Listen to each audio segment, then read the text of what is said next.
You're listening to Retail Disrupted, a podcast that explores the latest industry developments and the trends that will shape how we shop in the future. I'm your host, Natalie Berg. Hello, and welcome back to Retail Disrupted. Today's episode is part of a special collaboration with the Richmond Retail and E-commerce Directors Forum. Throughout the month of February, we are bringing 3 of our fantastic retail speakers onto the podcast to give you a glimpse of what we'll be discussing on the day. The event is taking place on the 18th of April at the Belfry, and I will be your chair for the day. If you are listening to this episode and you are a retailer, I have a few complimentary passes still available. So if you want to join us, you can drop me an email or send me a message on LinkedIn or Twitter, and I will be putting these links in the show notes. Now, for today's show, I am thrilled to welcome Chris Browne. Chris is a self-described retail obsessive and was involved from the very beginning of Ted Baker in 1988. He headed up the retail team for over 30 years as the company's global retail director, where he successfully expanded the brand into the US, Canada, Asia, Europe, and the Middle East. During this time, Chris was responsible for many aspects of Ted's unique style of retail, such as moving windows, gifts with purchase, and exciting design-led stores.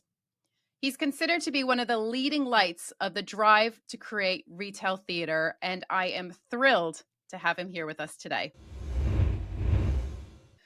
Chris, welcome to the podcast. It's wonderful to have you here on the show. Today, we're going to be talking about retail and artificial intelligence. AI is the hottest topic in retail right now. And in April, you'll be joining a panel discussing all of this and more. So it's brilliant to have you here today to get a little sneak preview. Now, a lot of our listeners will know you from your time at Ted Baker as their global retail director, but you've pursued a number of different ventures since leaving the business. So maybe you can kick us off with a few words about what you're working on these days and how AI fits into some of the work that you're doing. Absolutely, yeah. So nice to meet you and speak to the listeners and the viewers, Natalie. Get a chance to speak about one of my passions. So effectively, I when I left Ted Baker, I thought I'd have a year of doing nothing, or maybe even the rest of my life.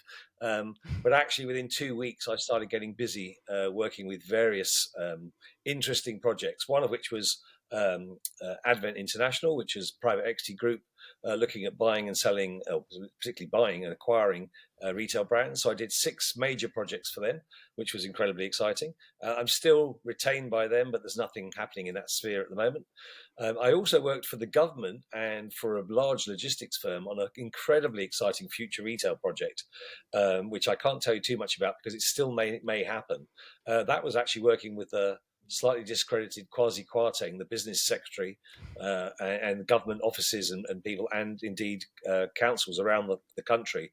And that was about reviving the high street, creating the first true hybrid online-offline store, and merging the online and offline worlds in a truly original and clever way. The costs of doing so currently at the moment prohibit progression, but that may come back online at some point. So I did that for about a year. That was very exciting. And then I do a range of advisory work for independent startups. I've got some small investments. I've got an investment in jellydrops.com, which I'll just shamelessly name drop because it's a fabulous product, hydrating sweets for the elderly. I helped to get the business off the ground. It's 5 years old now, and anyone that's got an elderly parent with dementia, I just urge you go to jellydrops.com and buy the sweets. It's for the greater good.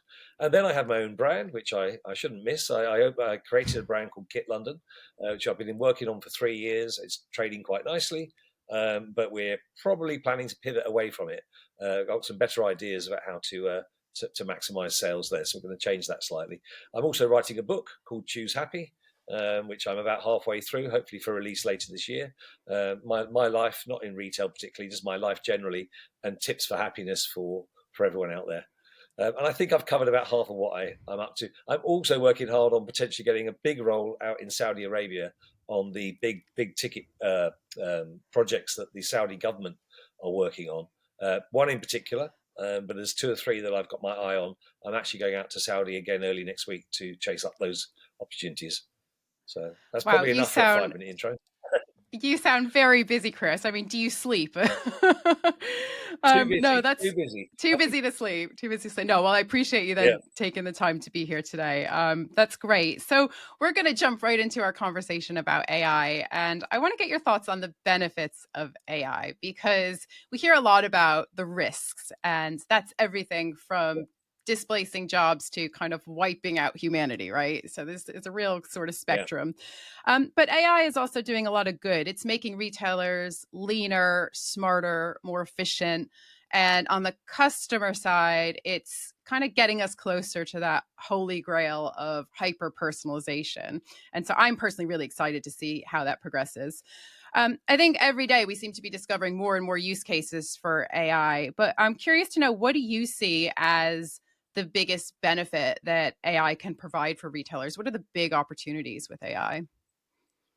I think there's one huge opportunity, which it seems like I like the way you introduced that, because the risks seems to be the thing that so many retailers I've spoken to and the people in my network that I've spoken to, they're focusing on the risk too much and not enough on the benefit. So the risk, absolutely, you could say that jobs are at risk, or you could say, which is what I prefer to say, that jobs are enhanced.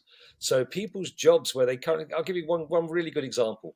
If you're a merchandiser currently working in any of the largest scale British retailers, world retailers, you have quite a task to stay on top of the demands on your e-commerce, on your website, and all your channels, to constantly update the when a customer searches for something. Most people have a manual input to then say you may also like or shop the look, and they control that and they think that's the best way to do it. Actually, you can automate that process. You can then tweak the process so a human hand can come in and overlay on top.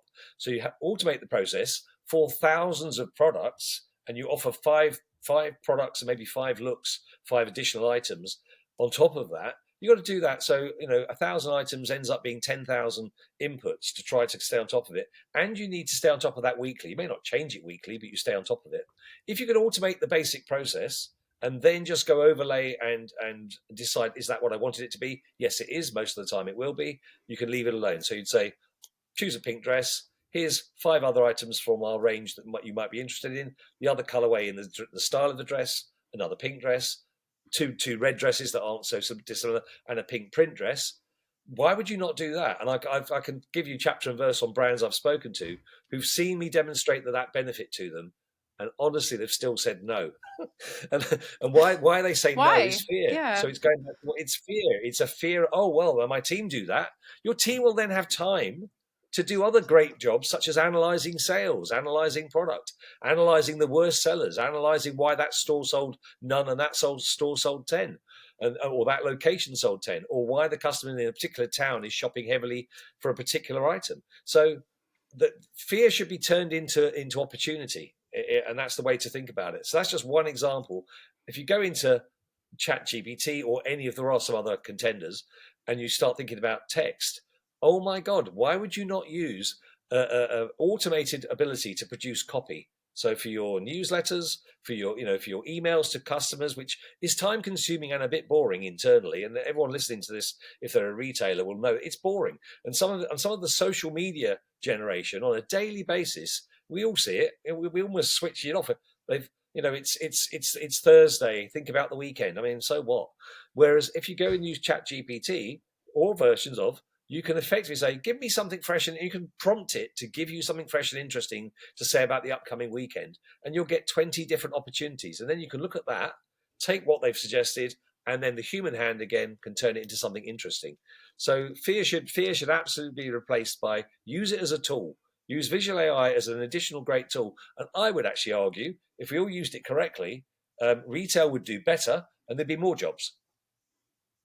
Yeah, I'd agree with that. I think it's such a leap though, isn't it? It's that fear, as you say, and of just doing things differently and also letting go of control and handing it over to this sort of thing that is evolving so rapidly and we're all struggling to get our heads around. So I can understand the hesitation. But you touched on visual AI, and I'm conscious that some of our listeners may not be too familiar with this term. So can you just sort of give a brief overview of what visual AI is and then how it can improve a brand's website? So you've touched on the shop the look, and I think that especially in fashion retail is really powerful getting that right. But I just wonder, maybe are there any other examples that you might be able to share? Yeah, absolutely. So I mean, it has numerous uses. The two or three that I would focus on, and I focus on, which are more interesting to me as a commercial retailer. I ran the stores and oversaw and worked with the e-commerce teams, and so therefore worked on all the channels. But the bricks and mortar, the e-commerce were my two big focuses.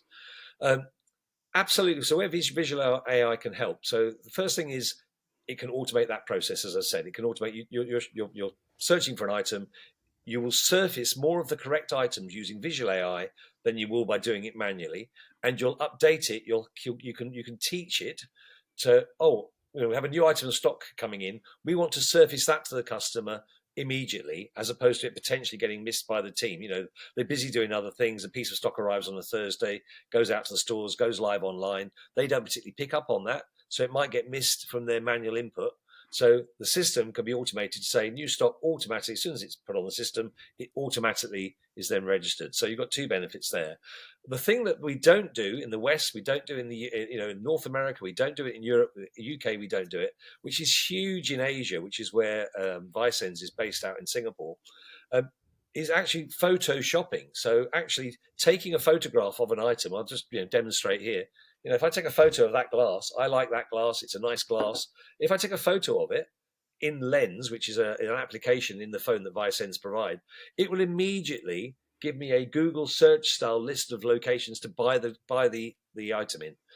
That cuts out error. So let's say I'm searching for this blue shirt. I've got to describe the blue shirt to find it online. If I take a photo of it, the visual search will find exactly that shirt. And I've tried it out. I haven't yet managed to defeat it. It finds the exact item you've taken a photo of. It has millions of Wow. images embedded in it. Now, in China, I worked in China over 10 years ago and for several years. In China, Japan, the Far East, that is normal to shop that way. And I think the stats show it's something like 65% people use visual search over word search. In the West, and the West and some less sophisticated parts of the East, we still use word search and we can't find the thing that we want. I mean, if you ask the average guy, search for a blue jacket, they don't know the individual name of that jacket, whether it's a sports jacket or a Harrington or a workwear jacket or a chore jacket. They'll put blue jacket in and they'll have to wade through loads and loads of blue jackets that get presented to them. I should add that ASOS have used Vicens on their app. So they're one of the few British retailers to have embraced it. And I believe it hasn't gone live on their main website yet, but it should do. But you've got to change behaviors to use the That's tech it. correctly. And in the West, we just don't use it. I've shown people you can download Google Lens. You can try it after this call if you'd like to, Natalie.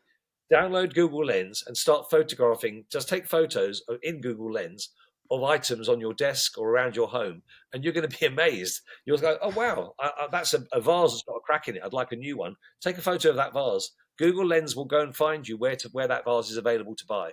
You won't have to find the Wow. website or within the website find the item.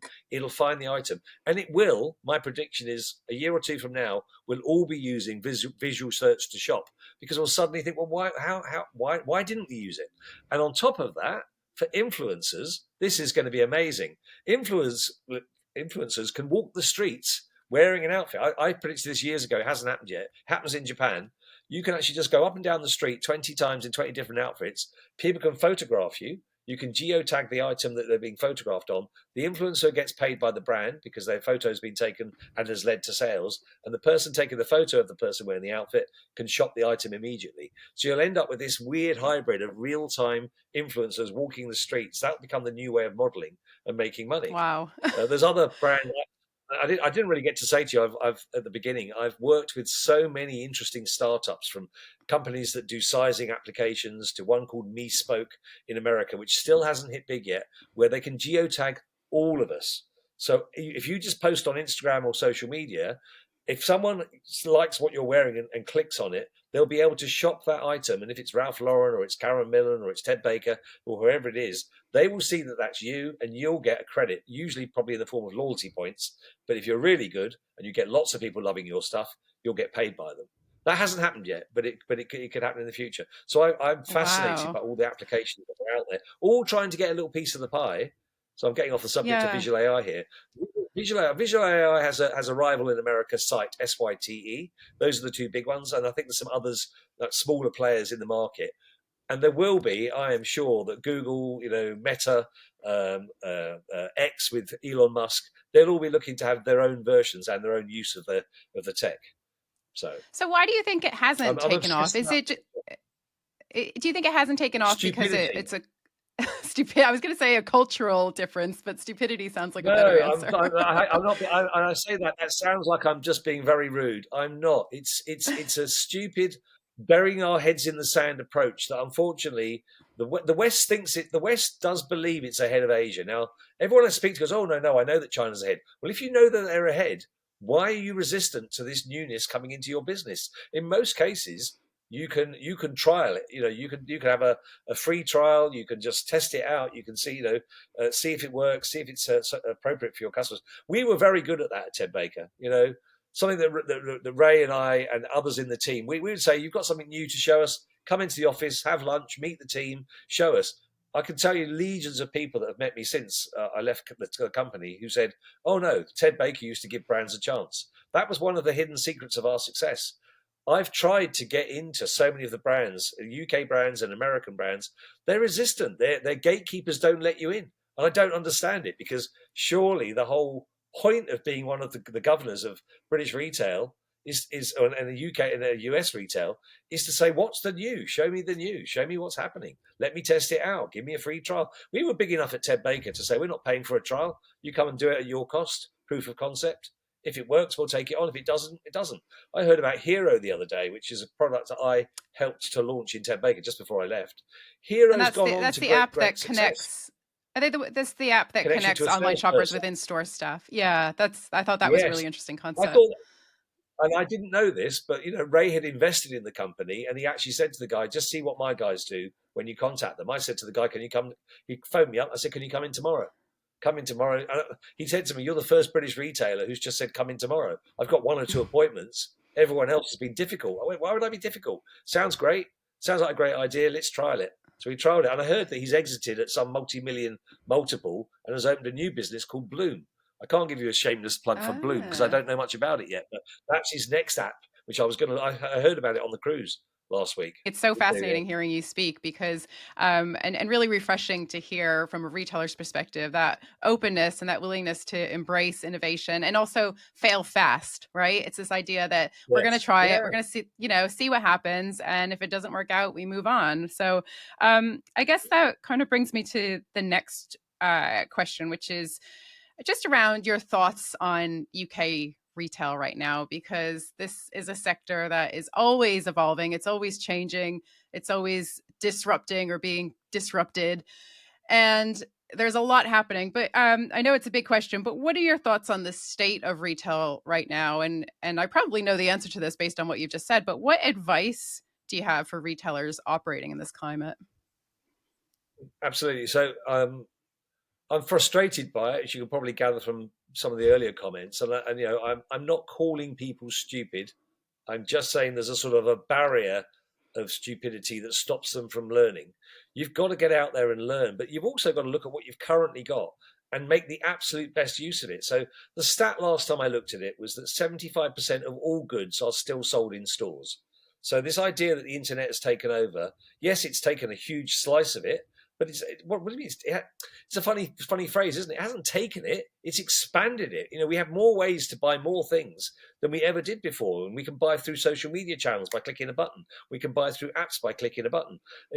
So it's evolving into a different way of commerce where more things are sold on more devices in more situations.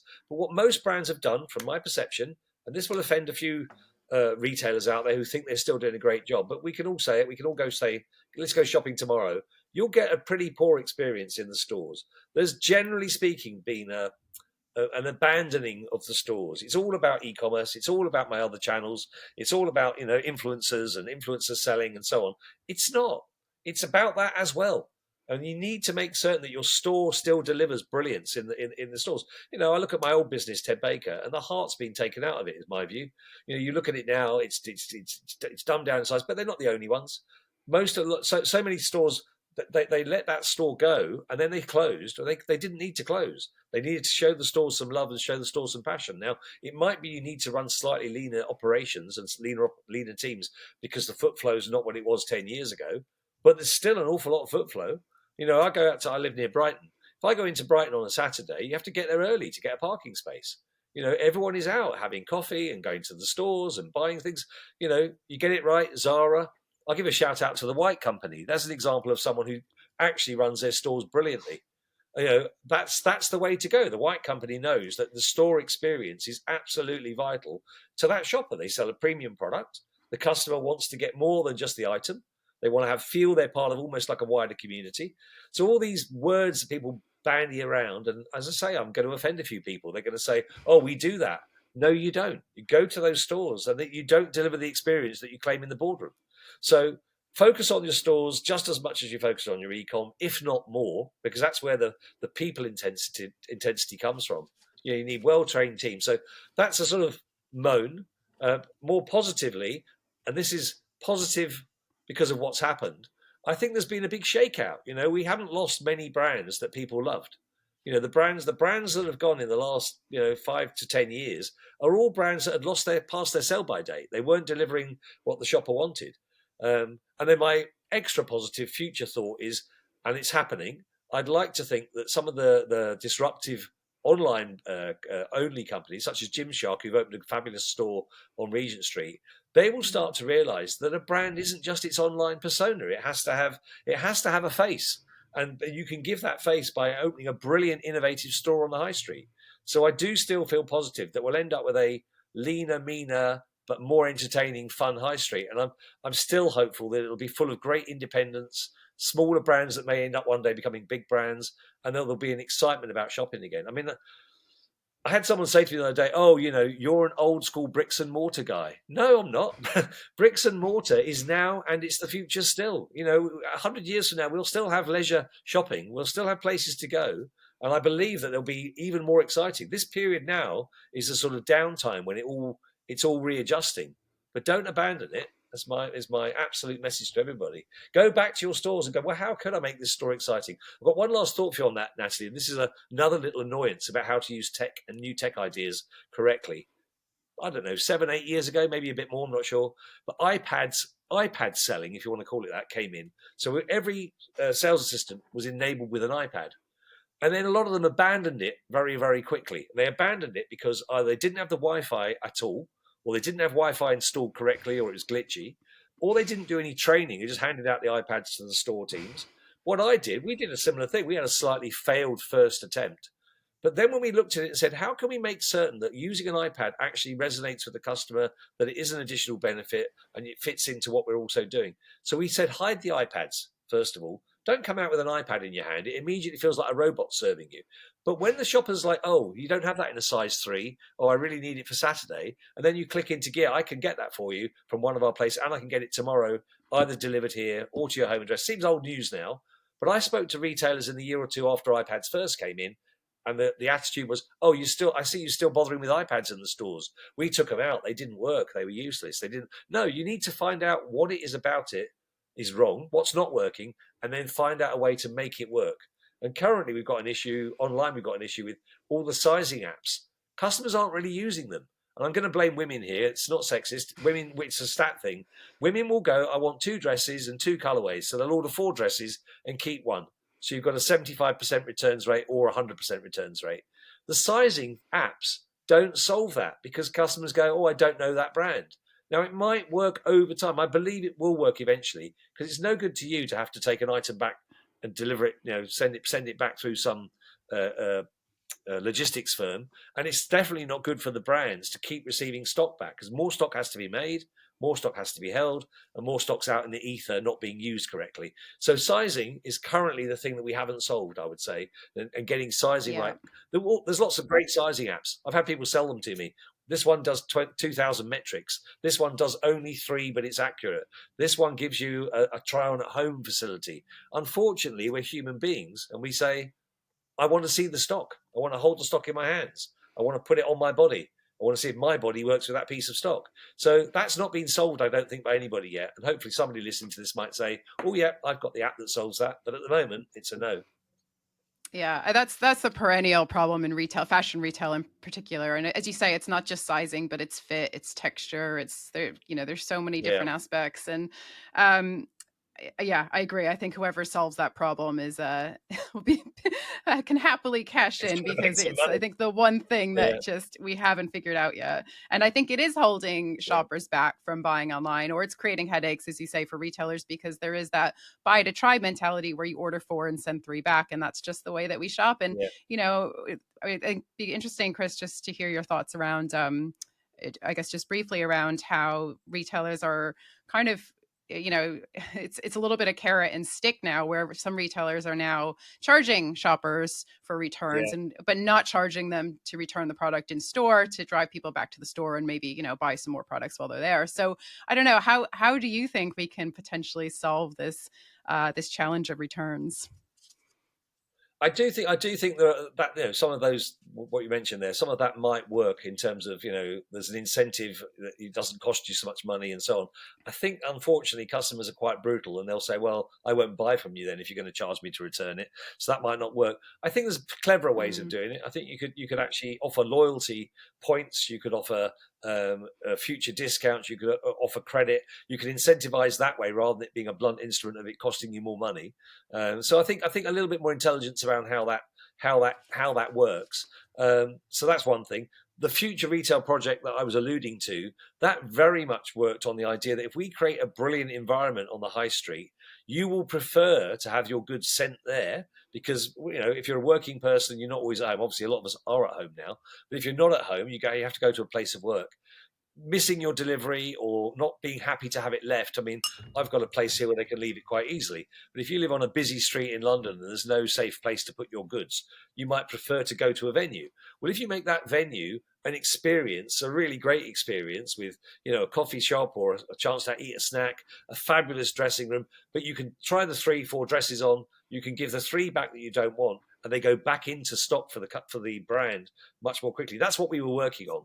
And the whole point of it wasn't about really the store experience. That was part of it.